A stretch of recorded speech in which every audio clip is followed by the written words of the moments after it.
यार एसी थोड़ा ठंडा करो साहिल, बहुत ज़्यादा गर्मी है, थोड़ा और ठंडा करा दो। हाँ जी, आप सब लोग ना चुप हो जाते हो ना तो मेरी धड़कन तेज हो जाती है, पता नहीं क्या। आप लोग अपना एंजॉय करिए, हम अपना काम कर रहे हैं, आप अपना अपना काम करिए। जिसके साथ आए अपना एंजॉय करिए, पीछे वाले खुल के कर सकते हैं, वहाँ तक कैमरा नहीं जाता। सोनम, हमें किसी ने बताया कि आप पहले इंस्टाग्राम पे थी नहीं, वो दिलजीत पाजी ने आपको बोला कि इंस्टाग्राम पे आओ। नहीं, मैं थी पर मैं बहुत ज़्यादा पोस्ट नहीं करती थी। अच्छा जी। तो उन्होंने मुझे बोला कि इसके बहुत फ़ायदे भी हैं, हम अपनी बेस्ट खुद ही पीआर कर सकते हैं, and you know how good he is on social media. और आप you can make money also ना ऑन सोशल मीडिया। हैं? अच्छा, तभी आप लगी रहती हो इंस्टाग्राम पे सारा दिन? यहाँ पर तो तू किसी और को कुछ लेने देता नहीं, इसलिए हमें इंस्टाग्राम पर जाना पड़ता है। हाँ, यहाँ पे कुछ नहीं मिलता है हमें, बंगले बन गए मड आइलैंड में आपके। अच्छा, ये एक बात क्लैरिफाई कर दूं मैं आज। तो बंगला लिया था मैंने 20 साल पहले, तो मैंने ये शो ज्वाइन किया 3 साल पहले। हाँ, तो वो तब किस्तें तो अभी चल रही है ना।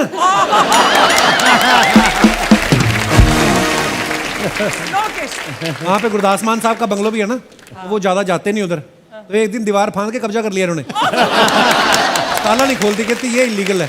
उसमें क्या है, टाप के चली जाऊंगी मैं अंदर। एनीवेज, अच्छा पल्ला साहब, मैं आपको बताऊं कॉमेडी तो कमाल की करते ही हैं।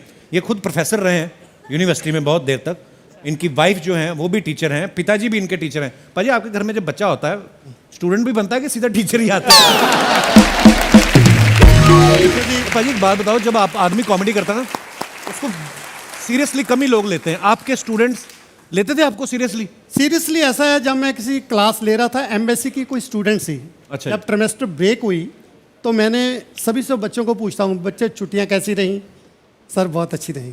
एक देहरादून से लड़की थी। अच्छा। मैंने पूछा बेटे छुट्टियों में कैसा रहा? कहती सर बहुत बढ़िया रहा। एक बात बताऊँ, आप बुरा तो नहीं मानोगे? मैं कहती कहती छुट्टियों में मैं टीवी देख रही थी घर में, तो आपका टीवी पे अचानक प्रोग्राम आ गया। अच्छा जी। और उस पे आप बांड बने हुए थे। मुझे इतनी खुशी हुई, इतनी खुशी हुई, मैंने अपना सारा टब्बर इकट्ठा कर लिया। पापा को बुलाया, चाचा को बुलाया, अपनी मम्मी को बुलाया, बहन को बुलाया, इधर आओ मैं आपको अपने प्रोफेसर दिखाऊं। मैंने कहा बेटे, फिर देखकर पापा ने कहा क्या? कहना पापा बोले अगर वहाँ ऐसे प्रोफेसर हैं बेटे, पढ़ने की जरूरत नहीं।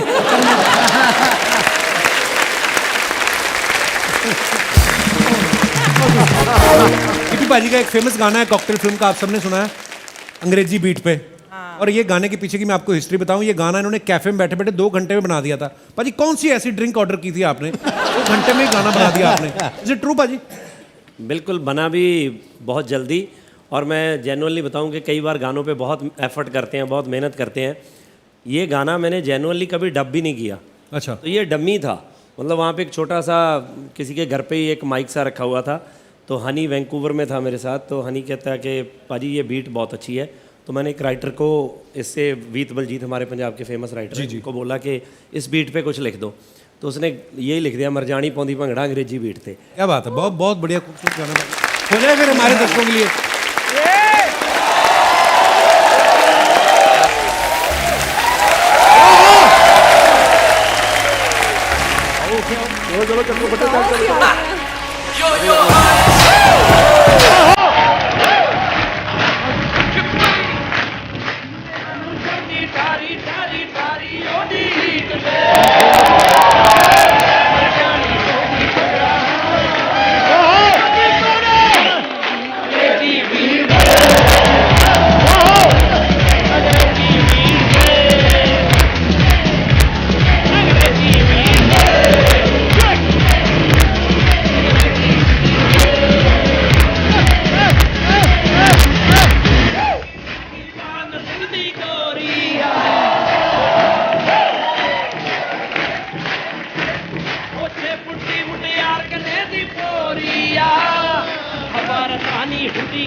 थैंक यू किपी पाजी, थैंक यू, शुक्रिया।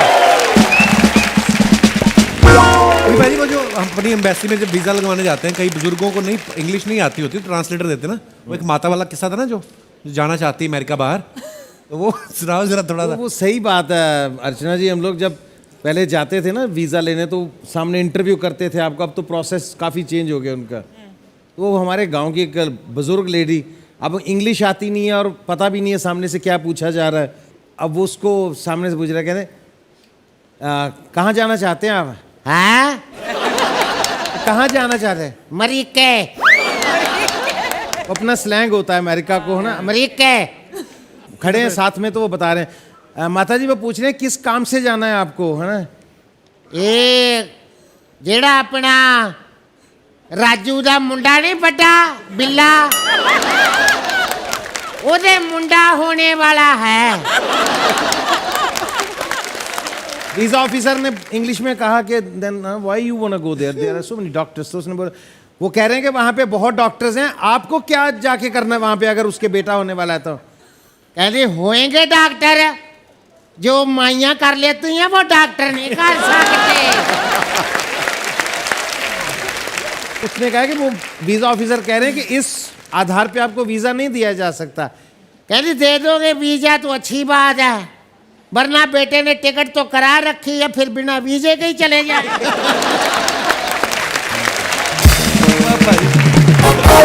अच्छा, बीनू पाजी ने बहुत अच्छे भंगड़ा डांसर है एक्चुअली, उसके बाद ही एक्टिंग में आए।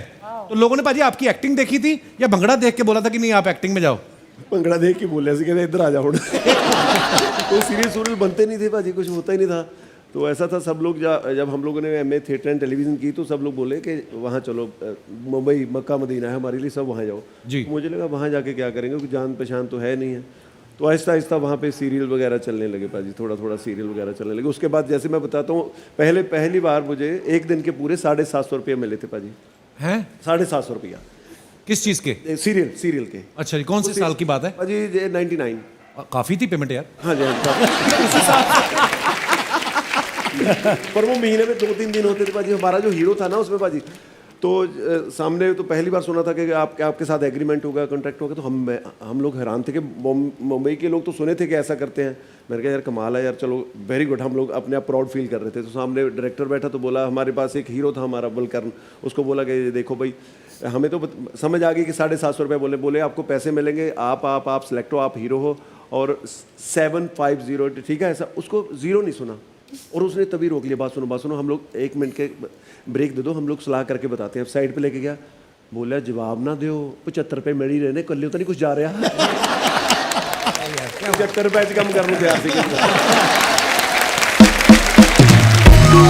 बड़े कमाल के हैं नरेश जी, बड़े कमाल की स्टोरीज लिखते हैं पाजी। आपकी जितनी फिल्में मैंने देखा है, चंडीगढ़ अमृतसर चंडीगढ़ हो, उसमें गिप्पी पाजी हीरो हैं, हनीमून हो उसमें गिप्पी पाजी हीरो हैं। आप इनको हीरो सेलेक्ट करने के पैसे लेते हैं ये आपकी स्क्रिप्ट को सिलेक्ट करने के पैसे लेते हैं? क्या चक्कर क्या है? 2 बंदे लाइफ में ऐसे हैं, समीप पाजी और गिप्पी पाजी, जिन्होंने कैरी ऑन जट्टा बनाई जी, जिसकी वजह से आज सब हैं यहाँ पे। तो हम लोग प्रोफेशनल कम हैं, हम लोग दोस्त ज़्यादा हैं सब, तो इसलिए शायद हम सब एक साथ हैं। वेरी गुड पाजी, बड़ी प्यारी गल की।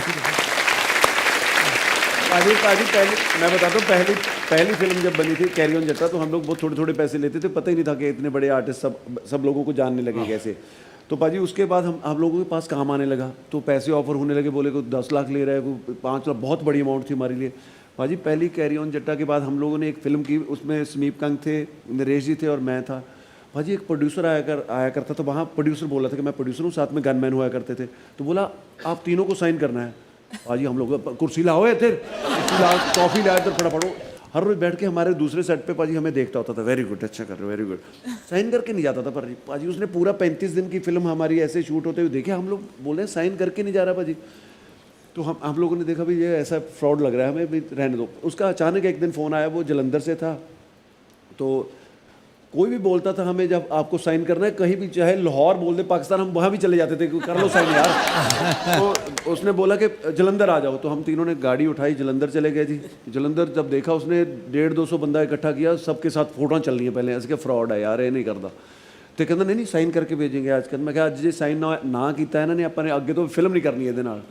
भाजी ਕੀ ਹੋ ਰਿਹਾ ਸਾਈਨ ਸੂਨ ਕਰ ਨਹੀਂ ਰਿਹਾ ਫੋਟੋਆਂ ਖਿੱਚੀ ਜਾ ਰਹੇ ਸਮੋਸੇ ਖਾਈ ਜਾ ਰਹੇ ਸਾਰੇ 10-10 20-20 ਫੋਟੋਆਂ ਹੋ ਗਈਆਂ ਸਾਡੀਆਂ 700-800 ਜਦੋਂ ਫੋਟੋ ਹੋ ਗਈਆਂ ਭਾਜੀ ਅਚਾਨਕ ਇੱਕ ਖਬਰ ਆਈ ਕਹਿੰਦੇ 2 ਬੰਦੇ ਹੋਰ ਆ ਰਹੇ ਸੀ ਉਹਨਾਂ ਦਾ ਐਕਸੀਡੈਂਟ ਹੋ ਗਿਆ ਉਹਨਾਂ ਦੇ ਘਰੀ ਉਹਦੇ रिलेटिव वो बंदे और आ रहे थे हाँ जी हमें साइनिंग अमाउंट तो क्या मिलनी थी और किसी का ब्लड कहते उनको ब्लड चढ़ेगा भी किसी का ब्लड मैच नहीं किया हम तीनों का ब्लड मैच कर गया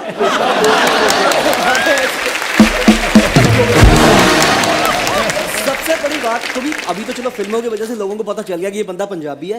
रिश्तेदार इनसे पूछ रहे हैं कि ये अंग्रेज को एड्स वेड्स तो नहीं है ना, इसका खून ले रहे हैं। अरे कॉमेडी करके कभी फंसे हो आप कहीं जगह? कभी होता है ना कि हम लोग की इंटेंशन किसी की नहीं रहती, किसी को भी, क्योंकि हमें हंसाना है लोगों को। कभी कभी होता है ना कि लोग गलत इंटरप्रेट कर लेते हैं। कर लेते हैं जी, कर ले, बहुत बार ऐसा होता है, कहते कुछ हैं समझ कुछ लेते हैं। पल्ला साहब कहाँ, आप अमृतसर में की बात है? वो तो तब की बात है जब हालात पंजाब के बहुत ख़राब थे जी। उस वक्त रात को कर्फ्यू लग जाता था, ट्रेनें बंद हो जाती थी और बसें नहीं चलती थी, इतने पैसे भी नहीं होते थे कि कहाँ जाएं। तो ऐसे में अमृतसर में फंस गया। तो मैंने कहा भी रात कहाँ काटी जाए। तो मैंने सोचा भी यार इतना टीवी पे आते हो, फिल्में करते हो, सीरियल करते हो, कोई तो पहचानेगा, ये कब काम आएगा। किसी से जान पहचान बढ़ाओ। मैं किसी के घर में गया, दरवाज़ा खटखटाया, हाँ जी। मैंने कहा जी मैं टीवी पे आता हूँ। कहना हमने कब रोका है, आई जाओ। मैं कहा जी गल ये है कि मैं लुधियाना से आया हूँ, मेरे पास पैसे नहीं हैं, ना कोई रिश्तेदार है, मैंने रात काटनी है। अगर आप मुझे टीवी पे पहचानते हो तो मुझे एक कमरा दे दो, मैं कोने में सो जाऊँगा। ऐसे कैसे को आपको कमरा दे दें, आप अजनबी हो, हम आपको जानते नहीं हैं, ये बहू बेटियों का घर है, हम कैसे दे दें। उसने बोल दिया, मैं बाहर आ गया। किसी और का दरवाज़ा खटखटाया, फिर वो बाहर आया, हाँ जी। मैं कहा जी रात काटनी है, अगर आप मेरे को पहचानते हो तो मुझे को एक कमरा दे दो। ला, ये बहू बेटियों का घर है, ऐसे कैसे अजनबी को कमरा दे दें, कोई और घर देखो। फिर मैं सोचूं भी मुझे तो वही कमरा देगा, घर देगा रहने के लिए जिसके घर बहू बेटियां ना हो। इतने शहर में कैसे पूछा जाए, देखा जाए कि इसके घर में बहू बेटियां नहीं हैं। फिर मैंने दूर देखा, एक फार्म हाउस जैसा था, छोटी सी लाइट जग रही थी। मैंने दरवाज़ा खटखटाया, एक पहलवान सा बाहर आया। अच्छा, हाँ। पूछा हाँ क्या चाहिए तुमको? नहीं चाहिए तो कुछ नहीं, मैंने तो सिर्फ यही पूछना है, आपके घर में बहू बेटियां हैं? आपने क्या करना है? मैंने कहा रात काटनी है।